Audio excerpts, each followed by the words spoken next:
¿Qué ocurre entre la Corte de Constitucionalidad y el Congreso? La elección de magistrados de la Corte Suprema de Justicia y las Cortes de Apelaciones se ha convertido en el centro de una disputa por el orden constitucional. En este video te explicamos, sin muchos términos jurídicos, qué sucede, quiénes son los actores y las consecuencias de sus actos. Para entender el conflicto entre estos dos actores hay que tener claro que la Corte de Constitucionalidad es un tribunal independiente del Poder Ejecutivo, el Legislativo y el Judicial. Su función esencial es defender el orden constitucional y hasta ahora nadie se había atrevido a pedir que los integrantes de la CC fueran juzgados por sus resoluciones. En mayo, esta Corte emitió una orden que obliga al Congreso a realizar la elección de magistrados de la Corte Suprema de Justicia y la Corte de Apelaciones y que excluya a los candidatos que no son honorables para ocupar el cargo. Ese es el origen del conflicto. En 8 puntos te explicamos los hechos. 1. Todo empezó con la nueva investigación contra Gustavo Alejos, quien sostuvo comunicación y tuvo reuniones con diputados, personas a cargo de calificar a los candidatos y, entre otros, candidatos a las Cortes. El Ministerio Público le pidió a la Corte de Constitucionalidad que parara y anulara la elección, y esta resolvió que el proceso debía seguir, pero especificó nuevas reglas. Dijo que el MP debía entregar a los diputados los hallazgos de su investigación y que el Congreso debía excluir a los candidatos con la honorabilidad comprometida a causa de sus reuniones con Alejos y otras acusaciones. Y para asegurar que los diputados asuman la responsabilidad de sus elecciones, les pidió que hicieran la votación por cada candidato a viva voz. Una mayoría de diputados está en desacuerdo con la orden que les dio la CC. La alianza integrada por el partido Vamos, Todos, FCN, Prosperidad Ciudadana, Humanista, Unionista, algunos del PAN y otros que ya se retiraron de la UNE, dicen que la resolución de la Corte es ilegal. Y en una sesión, este grupo, que tiene mayoría de votos, dispuso un método de elección que incumple con lo que la CC les indicó. No excluyen a ningún candidato y más bien establecen un método que dilata la elección. Para Corte de Apelaciones hay 270 candidatos y deben elegir a 135. Para Corte Suprema de Justicia hay 26 candidatos y deben elegir a 13. 4 de estos candidatos a Corte Suprema de Justicia sostuvieron comunicaciones con Gustavo Alejos. Si asisten los 160 diputados a la sesión en donde deben elegir y cada uno toma un mínimo de 6 segundos en decir su voto, habría 43.200 intervenciones y eso implica 79 horas de sesión. Hay quienes calculan que al ritmo en que se hará la elección podría tomar hasta 2 o 3 años. Hay organizaciones como el Movimiento Pro Justicia que opinan que el interés de fondo es que la actual Corte Suprema de Justicia, que ha sido muy cuestionada por sus acciones y por los antecedentes en que fue electa, alargue su periodo hasta inicios de 2021 y puedan nombrar a un magistrado titular y uno suplente a la CC. Claro, magistrados que sean del agrado de la alianza política actual. Punto número 3. El abogado José Roberto Hernández Guzmán le pidió a la Corte Suprema de Justicia que le quitara la inmunidad a los 4 magistrados de la CC que emitieron esas nuevas disposiciones para la elección de las Cortes.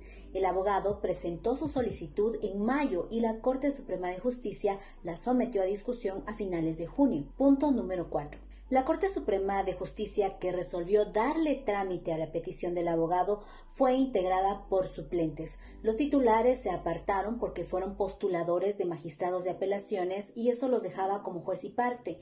No obstante, entre los suplentes que integraron esa Corte Suprema, que conoció este pedido de quitar el antejuicio a los 4 magistrados de la CC, también hay 4 que son candidatos a una magistratura de apelaciones, un claro conflicto de interés.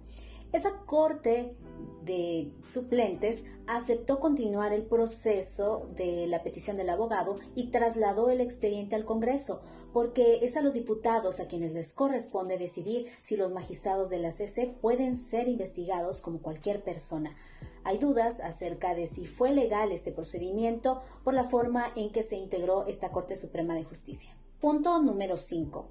La Comisión Permanente del Congreso se apuró a nombrar a 3 de sus integrantes para formar la Comisión Pesquisidora, un grupo para investigar los hechos, lo cual es un paso previo para que el Pleno del Congreso vote por quitar o mantener la inmunidad a los 4 magistrados de la CC.